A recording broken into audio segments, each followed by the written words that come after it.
Hello, my name is Aaron Howell, and I am here in my shop.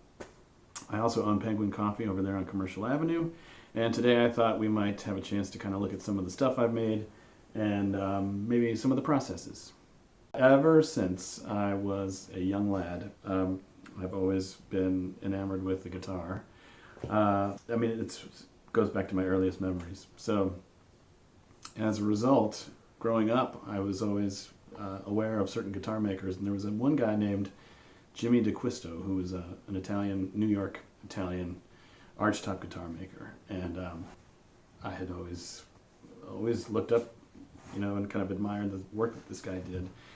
And at one point, a friend of mine had put together a workshop of his own, invited me to make a paper towel rack one day, and I said, I don't want a paper towel rack, I want to make a guitar. And so that's kind of how I kind of eventually actually got into the working and moving in that direction. One of the other reasons that I got into this was because the guitars that I was interested in owning or having or playing or whatever were way beyond my reach financially. This was kind of a good way. I thought, well, I'll just make the stuff that I want to have. And so that's kind of how it all started. And just that, coupled with being over the top in love with guitars ever since I came out. Yeah, and at that time there were books that were published, and the kind of guitar that I wanted to make was called an archtop guitar, and it's very much like it's constructed in a similar fashion to the violin family, where it's carved top and back. And there was a book that had been recently published that detailed the process of making an archtop guitar. So that's kind of where I got my introduction into, kind of destroying wood and all that kind of stuff. And it took a couple of 2.5 years, 3 years before I actually had my first one completed. This is the first guitar, and it actually is a copy of one of these guitars that Jimmy DeQuisto had made. And this was my best effort at approximating it. So we have a spruce on the top. These are all ebony fittings, ebony fingerboard. And then the back and the sides and the neck are made of maple. And when I saw this, I happened to see this guitar in a book that I had recently gotten, and this unconventional sound hole arrangement just blew my mind. We're starting out with kind of this wedge of spruce right here, and typically this will be in one piece, and this is kind of how it's oriented in the tree. I go to the bandsaw over there and saw it into 2 wedges, and then they are prepared and glued together into this orientation or embodiment or whatever you want to call it. And from there is when we start to cut the outline of the top out, and then you have this kind of the beginning of an arch by this this peak right here, and then you kind of start to carve the arch away with small little hand planes, and there are other ways of doing it that are, but this is one of my little hand planes that I'll use. That's a flat bottom, so I'm not using that so much for carving an arch, but I have round bottom planes that I can use to kind of get the curve going. And then there's also some really, when you really need to remove a ton of wood, there are more aggressive ways of doing this that are not as romantic as it might seem, But it's when you get closer to the finish of the arch, you can kind of, if you see, you're getting this nice graceful curve. Sides are bent over. You can either do it over a hot kind of oval-shaped pipe, or there are bending molds where the wood goes in between 2 slats of stainless steel, heated up, pressed into shape. And they're joined together by these blocks, neck block, tail block. And this has a dovetail in it, and the neck, as you can kind of see, dovetails into that, and that's how it's kind of held in there.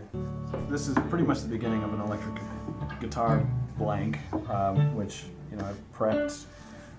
This is my joiner. It's a joiner and a planer all in one. It's a small Swiss machine, and it helps you to take. It's kind of the beginning steps where you take the rough lumber and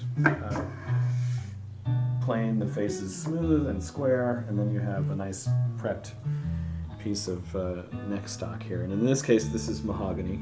And inside just about every neck on most guitars, there's what you call a truss rod, and that's what's inlaid underneath this piece of this little maple filler strip. And the truss rod is, you can adjust it with an Allen wrench right here, and that helps to counteract the string tension, and the neck wants to bow when it's under string tension. So anyway, this is the neck blank. This is the template for the neck that this is going to be, and then once I get this to this stage, and I've got my outline drawn on this, I start to prep my fingerboard, and this has already been prepped a fair amount, and I had to take some chunks out of here for other reasons, which we don't have to go into. But the fingerboard, this is rosewood, and it gets radiused. It's kind of hard to tell probably in the camera, but this fingerboard has a slight radius to it. And I just installed the pearl dots. Those are going to get sanded flush, and then the fingerboard will get tapered, and then we will glue it onto the neck blank. Actually, I will cut the neck blank out. I'll attach this here and use a router with a pattern bit to get the neck blank all cut out, and then I will attach the fingerboard, and that'll get profiled and tapered, and then we install the frets. Some people tap their frets in, other people press them in with an arbor press. There's just a bunch of different ways you can do it. And that's kind of one of the things that I kind of dig about guitar making, is that most things that you can find a way that works for you or whatever. There's room for interpretation. So this is another guitar, which is another archtop, except this time the top is made out of western red cedar, and the sound hole is in a different place, which is a little unconventional again.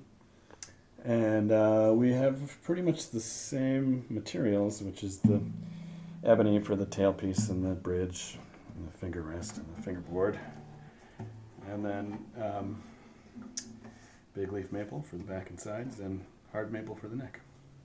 That's Macassar ebony. And it is, I think, pretty sure it's known for its kind of stripy nature, but it looks cool on its own.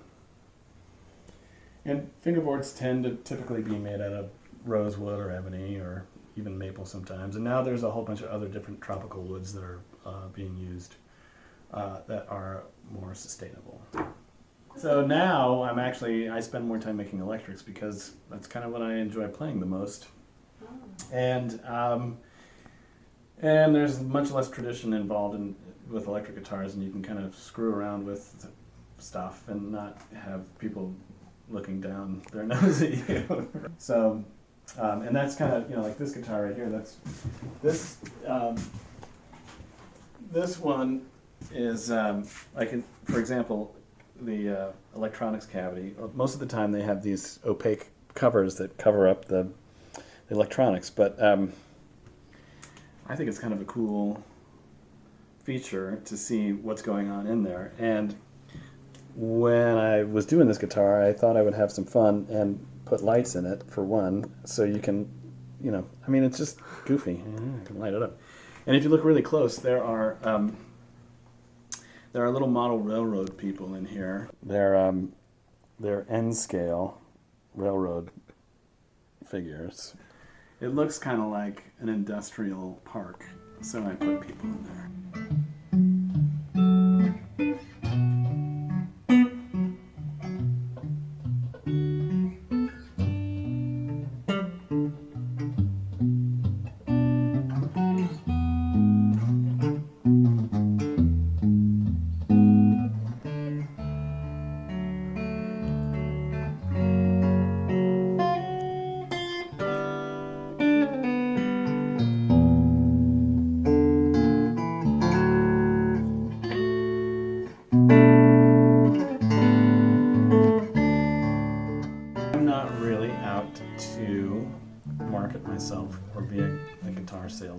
that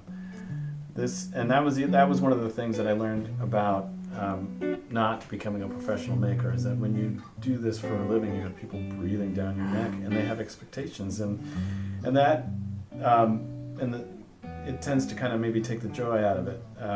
So I just have decided that I just like to really build for myself, and there may or may not come a time where I'm ready to let something go, and if it does, great, and if not, then I get to hang on to it.